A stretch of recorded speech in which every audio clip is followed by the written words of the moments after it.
अध्याय 4 मुगल साम्राज्य। मुगल शासक बाबर 1526 से 1530। 1526 में पानीपत के मैदान में इब्राहिम लोदी एवं उसके अफगान समर्थकों को हराया। 1527 में खानुवा में राणा सांग राजपूत और उनके समर्थकों को हराया और दिल्ली और आगरा में मुगल नियंत्रण स्थापित किया। हुमायूं 1530 से 1540। पिता की वसीयत में एक प्रांत मिला। शेर खान ने हुमायूं को 1539 में चौसा में और 1540 में कन्नौज में पराजय किया। 1555 में दिल्ली पर पुनः कब्जा कर लिया।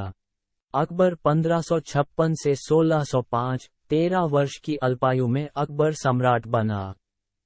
1556 से 1570 के मध्य मालवा और गोंडवाना में सैन्य अभियान चलाए और रणथंभौर पर कब्जा कर लिया। 1570 से 1585 के मध्य सैनिक अभियान किया। गुजरात, बिहार, बंगाल, उड़ीसा में अभियान चलाए। 1585 से 1605 के मध्य अकबर के साम्राज्य का विस्तार किया। उत्तर पश्चिम, कांधार, कश्मीर, काबुल, दक्कन, अहमदनगर। जहांगीर 1605 से 1627। जहांगीर ने अकबर के सैन्य अभियानों को आगे बढ़ाया।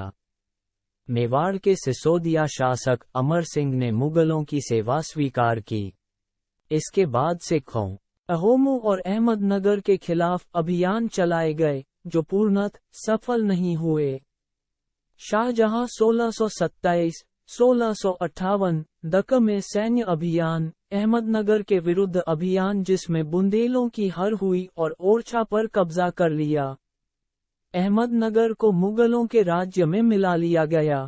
औरंगजेब 1658 से 1707। उत्तर पूर्व में अहोमों की पराजय हुई। मारवाड़ के राठौर राजपूतों ने मुगलों के खिलाफ विद्रोह किया। इसका कारण था उनकी आंतरिक राजनीति और उत्तराधिकार के मसलों में मुगलों का हस्तक्षेप। मराठा सरदार शिवाजी के विरुद्ध मुगल अभियान प्रारंभ में सफल रहे। मुगल साम्राज्य 16वीं सदी के उत्तरार्ध से इन्होंने दिल्ली और आगरा से अपने राज्य का विस्तार शुरू किया और 17वीं शताब्दी में लगभग संपूर्ण महाद्वीप पर अधिकार प्राप्त कर लिया।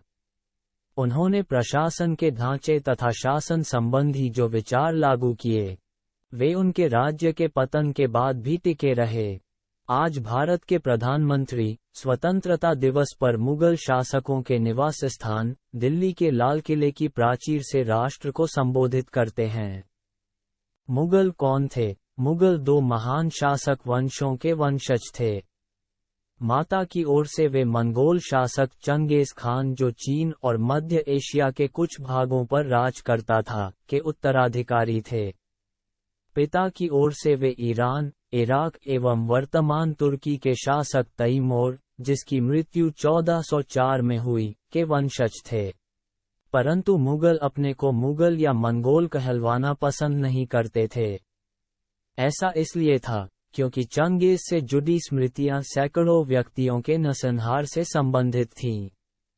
यही स्मृतियां मुगलों के प्रतियोगियों उज़्बेकों से भी संबंधित थीं। दूसरी तरफ मुगल तैमूर के वंशज होने पर गर्व का अनुभव करते थे, ज्यादा इसलिए क्योंकि उनके इस महान पूर्वज ने 1398 में दिल्ली पर कब्जा कर लिया था। मुगल सैन्य अभियान। प्रथम मुगल शासक बाबर 1526 1530 ने 1494 में फरगाना राज्य का उत्तराधिकार प्राप्त किया, तो उसकी उम्र केवल 12 वर्ष की थी।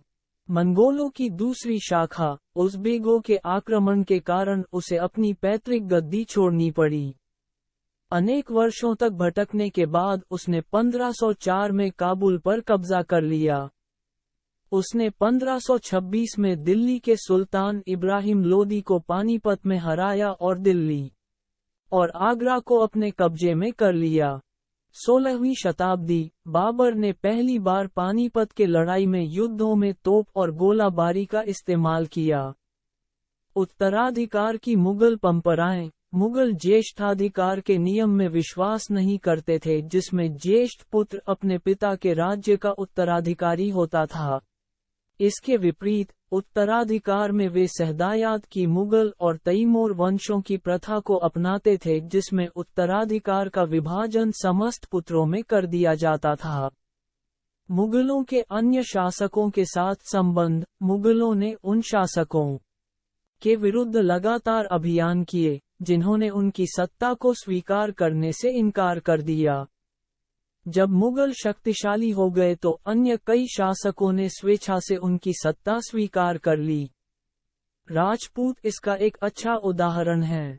अनेकों घराने में अपनी पुत्रियों के विवाह करके उच्च पद प्राप्त किए। परंतु मेवाड़ के सिसोदिया वंश ने लंबे समय तक मुगलों की सत्ता को स्वीकार करने से इनकार करते रहे। मनसबदार और जागीरदार। मुगलों की सेवा में आने वाले नौकरशाह मनसबदार कहलाए। मनसबदार शब्द का प्रयोग ऐसे व्यक्तियों के लिए होता था जिन्हें कोई मनसब यानी कोई सरकारी हैसियत अथवा पद मिलता था। यह मुगलों द्वारा चलाई गई श्रेणी व्यवस्था थी, जिसके जरिए 1 पद 2 वेतन 3 सैन्य उत्तरदायित्व निर्धारित किए जाते थे। पद और वेतन का निर्धारण जात की संख्या पर निर्भर था। जात की संख्या जितनी अधिक होती थी, दरबार में अभिजात की प्रतिष्ठा उतनी ही बढ़ जाती थी और उसका वेतन भी उतना ही अधिक होता था। मनसबदार अपना वेतन राजस्व एकत्रित करने वाली भूमि के रूप में पाते थे, जिन्हें जागीर कहते थे और जो तकरीबन इक्ताओं के समान थी। अंतिम वर्षों में औरंगजेब इन परिवर्तनों पर नियंत्रण नहीं रख पाया। इस कारण किसानों को अत्यधिक मुसीबतों का सामना करना पड़ा।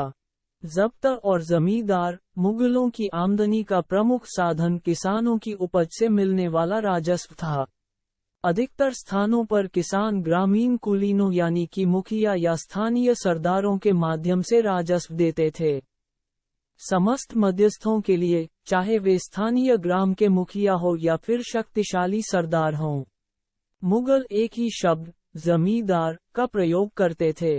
अकबर के राजस्व मंत्री टोडरमल ने 10 साल 1570 से 1580 की कालावधि के लिए कृषि की पैदावार, कीमतों और कृषि भूमि का सावधानी पूर्वक सर्वेक्षण किया। इन आंकड़ों के आधार पर प्रत्येक फसल पर नकद के रूप में कर राजस्व निश्चित कर दिया गया।